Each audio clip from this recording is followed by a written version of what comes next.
Ismael Ahmed, a member of the Board of Trustees of the APC, joins us today to give his perspective and let's call it the journey so far. Morning, and thank you for joining us today. Well, we do remember you saying some time ago that, yeah, if there are areas that you think you have missed it, that the party will be glad to own up to some of those positions.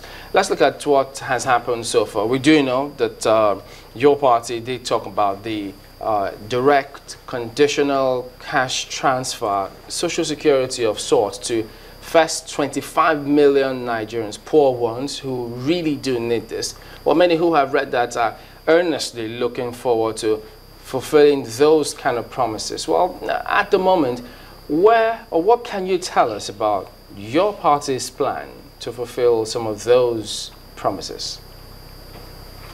Thank you very much. Yeah, the plan is still in place. The Vice President has discussed last week. It is something that we're considering, but people have to understand that there is a current budget fiscal year that is still running, that was authored and passed by the Goodluck Jonathan administration.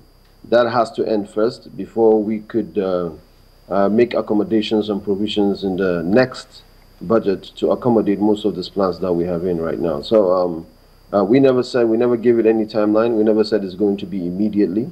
We never said it's going to be either in 100 weeks or 100 days or 100 hours. We said that this is the plan. At the end of 4 years, we're going to do this conditional cash transfer to at least 25 million poor homes. And there's a current budget that is still running, and that has to end first before we pick it up on our own tab on a budget that we are absolutely in control of. All right, but you do know that, well, let me pick up on this other matter. Corruption was one of the key highlights of your party campaign, and at the moment a lot has been said about it. But there are those who say not satisfied with the way you're going about this fight against corruption. They wonder, so how much has been recovered so far, and where is the money? Who's gone to court? Who's taking anyone? So they think at the moment it's a lot of noise but little substance. I don't think that is entirely true. And talking about satisfaction, no matter what you do, there will always be people who would be dissatisfied. They would criticize for the sake of criticizing. We can never stop that, and we don't even want it to stop. We want people to criticize as much as they can criticize. But I think everyone who knows the President, his track record and his antecedents, knows that he's not the person who is given to razzmatazz easily. And we never said that we're going to take up arms and go gung-ho and start knocking down people's doors and bringing them out and then pushing them on the streets because there's an allegation of corruption in them.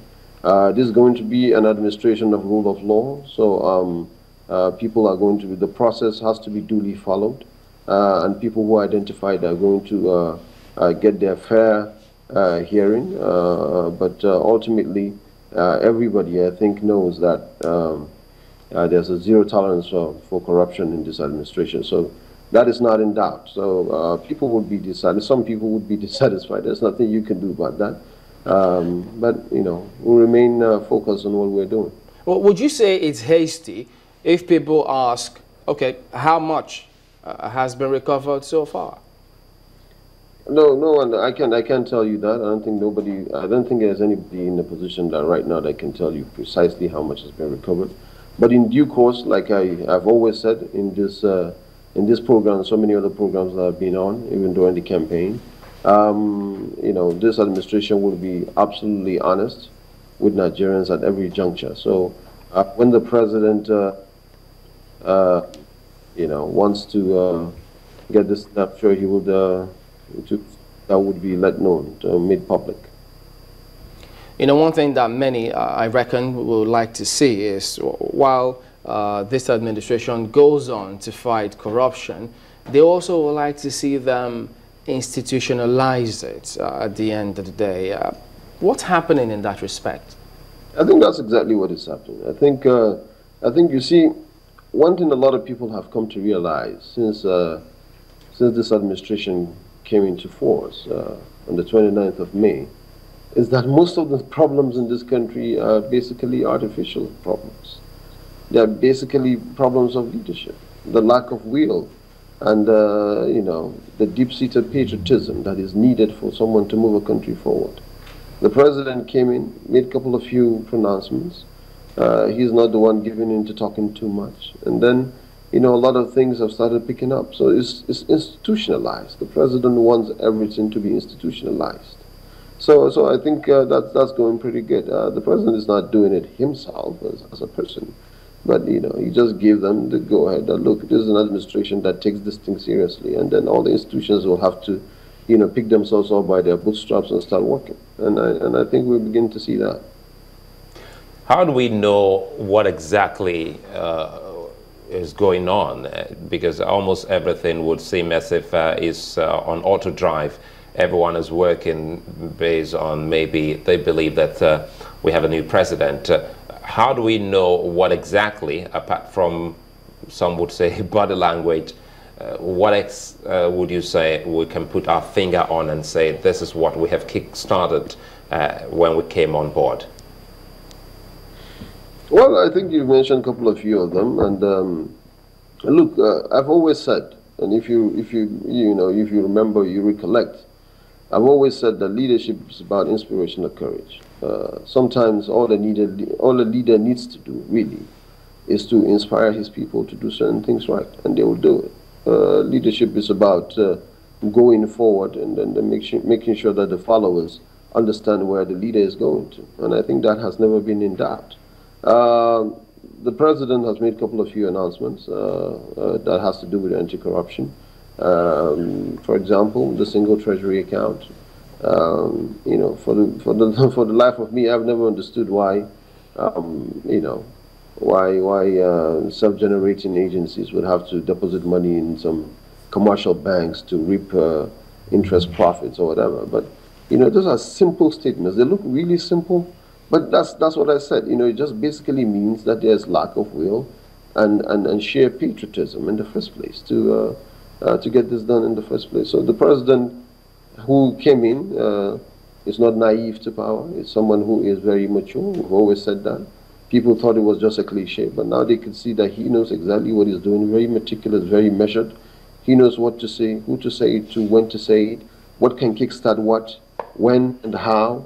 He understands these things, and that's why these things are moving on. They are not on auto drive. Somebody kickstarted them, and it is the president. Does he also understand that most Nigerians have been worried concerning appointments lately? First, for the women folk, and secondly, the Nigerian youth. If you look at the appointments so far, apart from what we have, or who we have at the Independent National Electoral Commission, INEC, it would seem as if, well, Nigerian women and Nigerian youth have not been put in perspective in the latest appointments. That is a very premature statement to make, because I think Nigerians are more worried with the competence of the people that will be brought on board, rather than the quantity of them.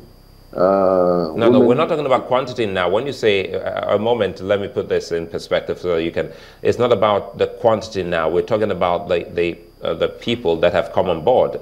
Because it would seem, if you agree, it would seem as an indictment on the Nigerian youth, as if we don't have competent and those with high integrity among the Nigerian youth. How many positions have been filled so far? There are very few positions that have been appointed into. So I think it is premature, and it's absolutely unfair for anyone to even assume that the president is not going to carry every demography into consideration, especially the Nigerian youth that are largely responsible for this election victory. And he has said it several times. I have been to him, I've taken a lot of people to him, and he has said it several times. He said, look, you know, this country ultimately belongs to you, and you were largely responsible for this victory, and we will forever remember that. I might be a 70-year-old man, but I understand that the future needs to be secured for you to prosper in it. So it's not only about the politics of it, it's also about the policies of it. So the president is fully aware of that, and he's going to carry every demography around. So I think it's a very premature statement. for anyone to say that the women folk and the youth folk have been left behind. That's not the case. And if you're looking at it strictly from the strict point of view, there are a couple of few people who are young people that have been elected into office as well, and they have been appointed into office. And the APC can pride itself to say that it has produced some of the youngest elected officials around the country. The Katsina State House of Assembly Speaker, for example, is a 32-year-old young man. The Kaduna State House of Assembly Speaker, for example, is a 35-year-old man.